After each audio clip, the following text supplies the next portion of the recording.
स्वागत है आप सभी का आपके अपने YouTube चैनल ऑनलाइन ITI पर। स्टूडेंट नॉर्थ वेस्टर्न रेलवे जिसका मुख्यालय जयपुर में स्थित है, यहाँ पर ITI पास कैंडिडेट्स के लिए 2026 पदों की एक बड़ी अप्रेंटिसशिप की भर्ती 30 दिसंबर को जारी की गई थी और इसके ऑनलाइन फॉर्म आज से स्टार्ट हो रहे हैं। और आज की इस वीडियो में हम आपको एक डेमो फॉर्म भर के बताएंगे जिससे कि आप खुद अपने मोबाइल फोन से इस वैकेंसी का फॉर्म ऑनलाइन अप्लाई कर पाएंगे। तो स्टूडेंट, अगर आपने इस भर्ती के नोटिफिकेशन और इसकी जानकारी अभी तक प्राप्त नहीं की है तो आप आई बटन पर क्लिक करके वीडियो देख सकते हैं। साथ ही इस भर्ती का जो नोटिफिकेशन PDF है वो हमारे टेलीग्राम ग्रुप से डाउनलोड कर सकते हैं। इस भर्ती के लिए आवेदन करने की जो अंतिम तिथि है वो 10 फरवरी 2023 है। उससे पहले हमें इसके लिए आवेदन करना है। अगर बात करें सिलेक्शन के बाद पोस्टिंग की, तो इस अप्रेंटिसशिप की भर्ती में अजमेर, बीकानेर, जयपुर और जोधपुर इन 4 लोकेशन पर आपको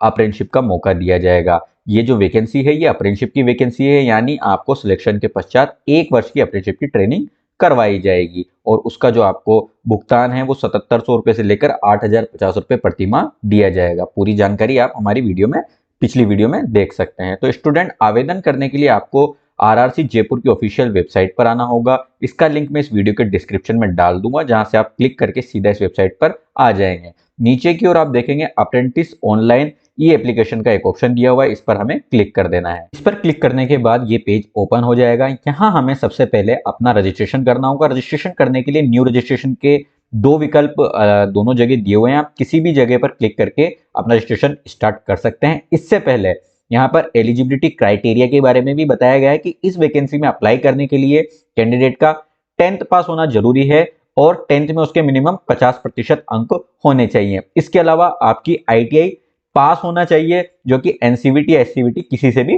हो सकती है। ठीक है, तो 10th प्लस ITI वाले कैंडिडेट इसके लिए अप्लाई कर सकते हैं। ठीक है, वहीं बात करें फीस पेमेंट की, तो SC ST फीमेल और PW कैंडिडेट्स के लिए इसमें कोई फीस नहीं लगेगी और बाकी जनरल OBC अदर कैंडिडेट्स के लिए 100 रुपए शुल्क इस वैकेंसी में अप्लाई करने के लिए लगेगा। ठीक है, तो हम सबसे पहले न्यू रजिस्ट्रेशन पर क्लिक कर देते हैं। न्यू रजिस्ट्रेशन पर क्लिक करने के बाद रजिस्ट्रेशन का पेज ओपन हो जाएगा। यहाँ सबसे पहले कैंडिडेट को अपना नाम भरना है। जो नाम और अदर डिटेल्स आप भरेंगे वो आपकी जो मैट्रिक यानी 10th की मार्कशीट है उसमें जो स्पेलिंग से जो डिटेल्स है उसी के अनुसार आपको यहाँ पर डिटेल्स भरनी है। सबसे पहले आपको अपना नाम भरना है, उसके बाद आपको आपके पिता का नाम भरना है, मदर्स नेम में आपकी माताजी का नाम भरना है, जेंडर में आपको अपना जेंडर सेलेक्ट कर देना है, डेट ऑफ बर्थ में आपको अपनी डेट ऑफ बर्थ सेलेक्ट कर लेनी है। इसके बाद जो एज है वो ऑटोमेटिकली कैलकुलेट हो जाएगी।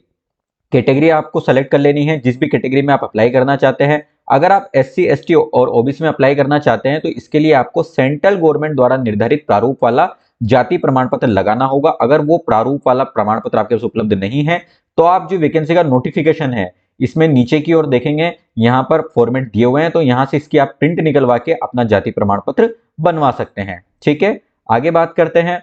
आपको अगर डिसेबल्ड है तो आपको सेलेक्ट कर लेना है। एक्स सर्विसमैन में अगर आप अप्लाई करना चाहते हैं तो यहाँ पर आपको यस नो सेलेक्ट कर लेना है।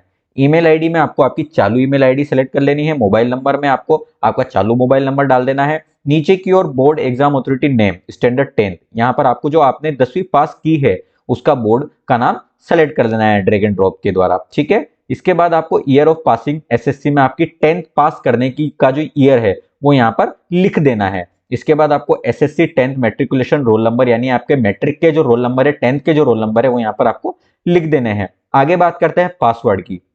पासवर्ड क्रिएट करने के लिए यहाँ कुछ चीजें मेंशन की गई है। सबसे पहले आपका जो पासवर्ड है वो मिनिमम 8 शब्दों अंकों का होना चाहिए। ठीक है, जो ये 8 से ज्यादा वाला जो पासवर्ड होगा इसमें आपको एक कैपिटल लेटर का यूज करना है और एक नंबर का एटलीस्ट यूज करना है। ठीक है, जो आप पासवर्ड बनाएंगे, उदाहरण के लिए मैं आपको बता दूं, आपको पासवर्ड बनाना है कैपिटल ONLINEITI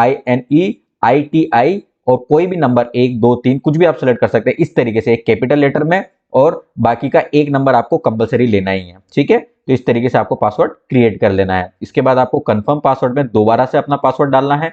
ठीक है, सिक्योरिटी कोड में यहाँ पर जो कोड लिखे हुए हैं उसे हमें लिख के रजिस्टर अपने आप को कर लेना है। रजिस्टर पर क्लिक करने पर आपको पासवर्ड नोट करने के लिए यहाँ पर एक मैसेज दिया जाएगा जिसे आप ओके कर देना है। पासवर्ड के विषय में फिर से आप ध्यान रखें, आपको एक कैपिटल लेटर, एक स्पेशल कैरेक्टर और आपको एक नंबर यूज करना है। ठीक है, आपके पासवर्ड के साथ। ठीक है, इसके बाद आपको दोबारा से एप्लीकेंट लॉगिन का एक ऑप्शन मिल जाएगा। यहाँ पर आपको एप्लीकेंट लॉगिन में दो ऑप्शन दिए जाएंगे कि आप किस तरीके से लॉगिन कर सकते हैं, by email ID and password, by email ID and date of birth. तो आप दोनों ही ऑप्शन का चयन करके जो भी ऑप्शन आपको आपके लिए बेस्ट लगता है उससे आप लॉगिन कर सकते हैं। मैं बाय ईमेल आईडी और पासवर्ड से लॉगिन करता हूँ। लॉगिन करने के बाद हमारा फॉर्म दोबारा से ओपन हो जाएगा। यहाँ पर अब हमें अदर जो इन्फॉर्मेशन है रिक्वायर्ड वो यहाँ पर डालनी पड़ेगी, जैसे कि हमारी बेसिक इन्फॉर्मेशन तो ऊपर शो हो ही रही है, जो पर्सनल डिटेल का सेक्शन है यहाँ पर। इसमें नीचे की ओर सेलेक्ट गवर्नमेंट आइडेंटिटी में हमें एक हमारे पास जो आइडेंटिटी, जो हमारी एक पहचान पत्र जो भी हमारे पास मौजूद है वो सेलेक्ट कर लें। यहाँ ऑप्शन दिए गए Aadhaar card, Aadhaar enrolment slip, driving licence, PAN card, voter ID, जो भी आपके पास अवेलेबल है वो यहाँ पर आप सेलेक्ट कर सकते हैं। मैं आधार कार्ड सेलेक्ट कर देता हूँ। यहाँ पर आपको आपका आधार कार्ड का नंबर डालना पड़ेगा, ठीक है। नेशनलिटी ऑटोमेटिकली आपकी इंडियन सिलेक्ट हो जाएगी, ठीक है।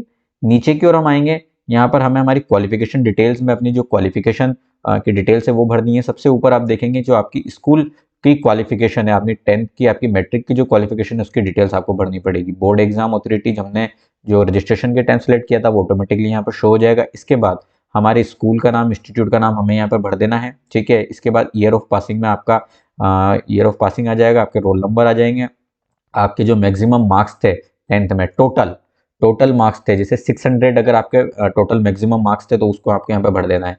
और टोटल मार्क्स ऑब्टेन इन 10th में आपने जो अंक प्राप्त किए हैं, आपके जो प्राप्त अंक है वो आपको यहाँ पर डाल देने हैं। परसेंटेज का ऑप्शन नीचे दिया हुआ है जो कि ऑटोमेटिकली सेलेक्ट हो जाएगा, ठीक है।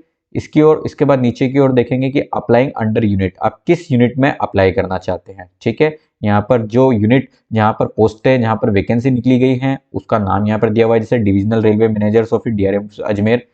इसकी जानकारी आप नोटिफिकेशन में आप देख सकते हैं कि किस डिवीजन में किस यूनिट में कितनी पोस्टें निकली गई है। जैसे कि मैं आपको दिखा देता हूँ, यहाँ पर आप तीसरे पेज पर देखेंगे डीआरएम ऑफिस अजमेर में, ठीक है। यहाँ पर जो ट्रेड्स है उनके नाम दिए हुए हैं और उन ट्रेड्स में कितनी पोस्टें निकली हुई है उनकी जानकारी आगे की ओर दी हुई है। जैसे इलेक्ट्रिकल कोचिंग वाले डिपार्टमेंट में 30 पोस्टें हैं, इलेक्ट्रिकल पावर वाले डिपार्टमेंट में 30 पोस्टें हैं, इलेक्ट्रिकल टीआरडी में 40 है, कारपेंटर इंजीनियरिंग 25 पोस्टें हैं, फीटर की 50 पोस्टें हैं। टोटल 413 पोस्टें अजमेर ऑफिस डीआरएम ऑफिस में है।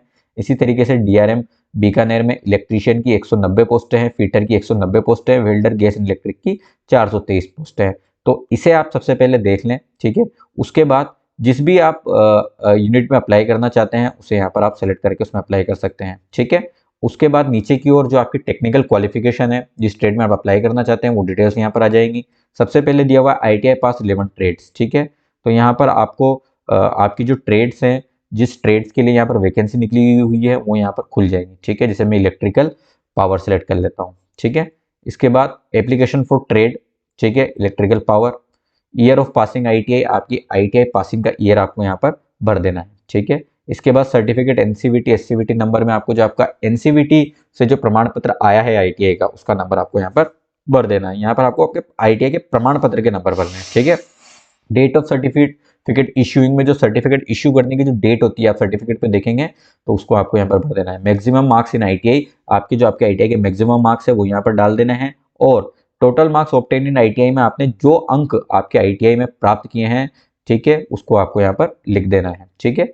परसेंटेज आपकी ऑटोमेटिक आ जाएगी। नेम ऑफ इंस्टीट्यूट में आपको आपके आईटीआई इंस्टीट्यूट का नाम भरना है और एवरेज परसेंटेज में आपकी जो 10th और आईटीआई दोनों की जो परसेंटेज है एवरेज वो यहाँ पर कैलकुलेट हो जाएगी, क्योंकि इसी के आधार पर आप लोगों का सिलेक्शन होगा। इस वैकेंसी में ना कोई एग्जाम होगा ना कोई इंटरव्यू, जो आपकी 10th और आईटीआई की जो परसेंटेज है उसी के आधार पर आपका सिलेक्शन होगा, ठीक है।